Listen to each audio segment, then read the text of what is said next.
What up? Today we are going to go to work on this drum room a little bit.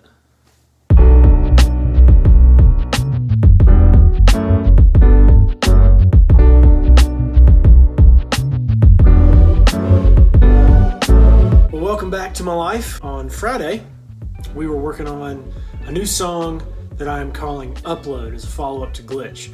And at the end of that, I said we would get back to work on that song next time. Well, we're not going to do that today. Instead, we are going to do something that I've been meaning to get to for quite some time now, which is going to work on my drum sounds in this room to take everything just up a notch. Everything sounds really good to me. However, I see room for improvement in several areas, so I'm gonna get to work on that today. Y'all can come along for the ride. One of the things that made me want to do this today is I got a new drum rug. And what better time to reconfigure some stuff than when you have to pull the whole kit apart anyway. So yeah, that's what we're gonna do. Let's get to it.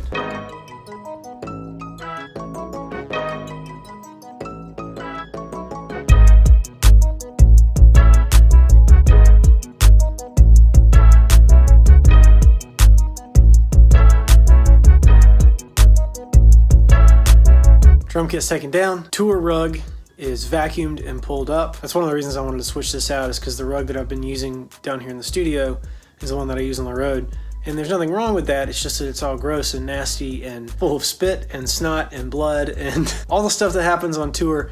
And I wanted to put something down in here that was gonna be a little bit nicer and also a little bit bigger and thicker to absorb just a little bit more sound. So as you can see, we have a blank spot where the drums go. So now we're gonna fill it back up.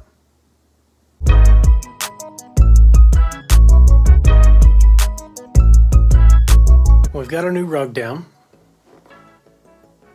It's so pretty. And now we're gonna put this kit back together. I checked the phase and stuff on all of my mics before when I set it up the first time, and the phase was correct. However, through various recording sessions, I came to discover that my room mics were not centered completely on the snare. The right room mic was about 2 milliseconds further away than the left room mic. So in setting the kit back up, I'm going to attempt to change that.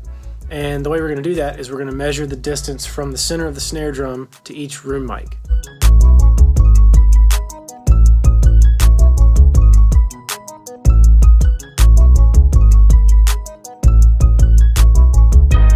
Now, normally getting the kit set up and everything measured out is a lot easier. It's a two-man job. But since I am a one-man operation for all but 99% of the time, I have to figure out a way to do a lot of stuff myself. As you can see, I've got kick drum and snare drum. I don't have anything else set up on the rug right now. This is it. That's it. And my throne, obviously. So I took all the mics off the kit, but I did leave my room mics in their spots. Those are the only two mics I did not move. And what I'm gonna do is I'm gonna take an XLR cable. I'm gonna tape it to the center of the snare drum. Normally, I have gaff tape on hand, but I'm all out. So I'm just gonna use blue painter's tape because it's not gonna leave any residue and it's not gonna screw up my head. So I will just tape this cable to the center of the head with this, and then I will measure to this room mic and to that room mic and see how they compare. And the way I do that is very simple. I take one end, it's taped, and I take the other end, and wherever the cable hits the top of the mic, I just depress my thumb onto the cable as a means of measuring it. And then I take this and I bring it around to the other microphone, and if it's the same, that means they're both equidistant from the snare drum. If it's different, that means we have to make adjustments. So let's go.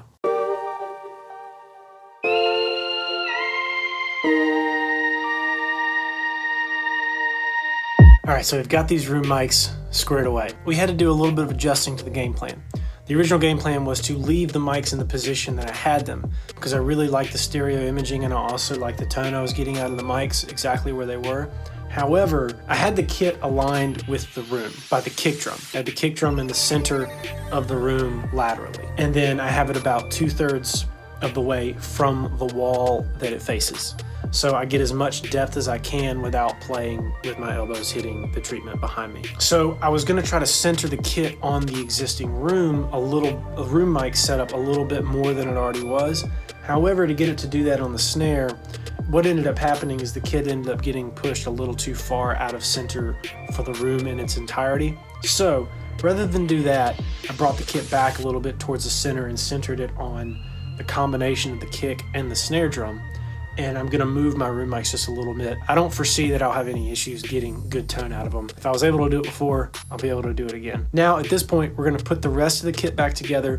I start with kick, snare, hat, make sure it's good. Fortunately, everything is memory locked and saved, so it shouldn't take too long.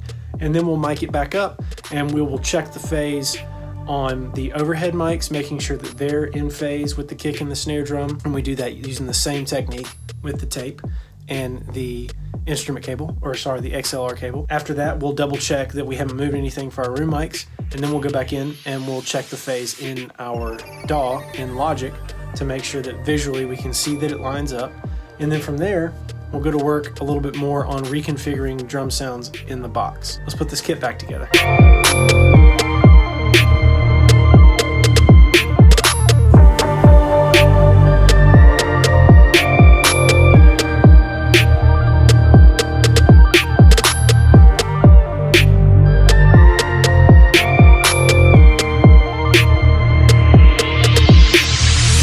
That's gonna do it for today. Got the whole kit set back up. Obviously, we still have to pin it, which means plugging in the microphone cables, if you don't know. I'm gonna get this thing all pinned up and get it routed back into Logic. Today, I'm gonna make sure everything's in phase. And then next time, we are gonna get to work on refining our drum sounds in the box and just elevating everything we do that much more. Thanks for watching. I'll see you tomorrow.